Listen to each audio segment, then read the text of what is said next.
Hey friends, welcome back to my channel. It's Kim with Kim's Inspired Life. Guys, today is week number 2 of hashtag Let's Use Paper Bags, an open collab hosted by Sherry from Turquoise Dreaming and Susan from Hiles Art. And so last Friday, was week 1 of the collab, and so we were supposed to make just any type of bag. So I will put the link to the video from last week so you can go and see what I made. And also follow the hashtag Let's Use Paper Bags to see the other bags that everyone in the open collab created. As you can imagine, there were some amazing bags created.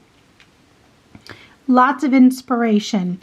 Okay, so this week, week number 2, was bag with a matching tag. And also, guys, let me just say that you don't have to use a paper bag, though next week is the last week of the collab, week 3, and you are to make a bag journal, or you can just decorate the cover of a journal. But I am going to be using paper bags to make a journal, I think. Pretty sure. So this is the bag that I made for today, and I followed a Sam Calcott tutorial to make, she calls this a bag purse, and so I just thought it was so cute. I'd been wanting to make one and I just hadn't yet, so I thought, okay, this is the perfect week to do it. It's so easy to make, guys. You just start with a 12 by 5 piece of paper, and then she gives you all the measurements to cut out the mats and everything, and you can just go from there. So let me show you this one. You just go ahead and cut out the 12 by 5 piece of paper. You just do 3 little scores and it just comes together so easily. And you can put any kind of a handle that you want. If you have an oval die, round die, decorative die, whatever you want to put that handle on. And then you just go ahead and add your matting for the paper. I added this ribbon in the front. And then since this is a bag with a tag, I went ahead and I made this tag that I just die cut a couple pieces, put a little bit of ephemera on, and then that is just on a top dot in the back so that whomever receives that can just pull that off and use that tag. And then on this side, I went ahead and put some pink vellum in the back, and then added this little pocket, of course, to put some more tags in.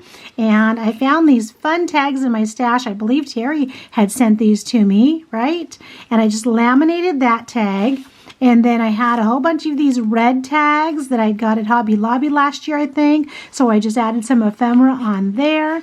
And then I just found another piece of just ephemera that I just really want to use because I've just had it in there. And I just put punched a hole at the top and put that in as a third little tag right there. And added some Velcro right there so that the little purse bag, the little bag purse, that's what I'm going to call it, just closes up like that. And then in the back, I just went ahead and added, and it was kind of plain, so I just added another strip of this paper. I love this paper. And then just added a heart just for a little bit of decor. Here's the best part about this little bag purse, guys, is look at this. It folds flat. So you can just send this as flat mail. Now, I could have easily, and I was going to, put some bulky things on the inside, but I thought, no, Kim, let's just keep it as flat as possible. And then when the person receives it, they can open it up like that. It becomes a fun little purse, just like that. So I thought that was so cute, and I made a second one. And it's the same purse, basically, except for the back. I went ahead and put a purple heart on the back. And then when you open it up, the tag looks a little bit different here. Same tag, same mat, but just a couple pieces of little different ephemera there. And then the same thing here. There's a pocket, vellum, and then another one of these sweet little laminated tags here. And then 2 of these red heart tags here that I just put some ephemera on. And I just thought those were fun. I didn't add any ribbon or anything onto the top of the tags. I was going to do that, so I may do that before I mail them out. And again, just some Velcro right there, and look at how flat that is. Isn't that a great piece of Happy Mail? So thank you, Susan, and thank you, Sherry, for hosting this open collab. Again, everyone is welcome to join. You didn't have to do last week. You can just start this week and make a bag with the matching tag, and next week make a bag journal. Make sure to follow the hashtag Let's Use Paper Bags to go and get lots of inspiration. Thank you for stopping by. I'll talk to you again soon. Bye-bye.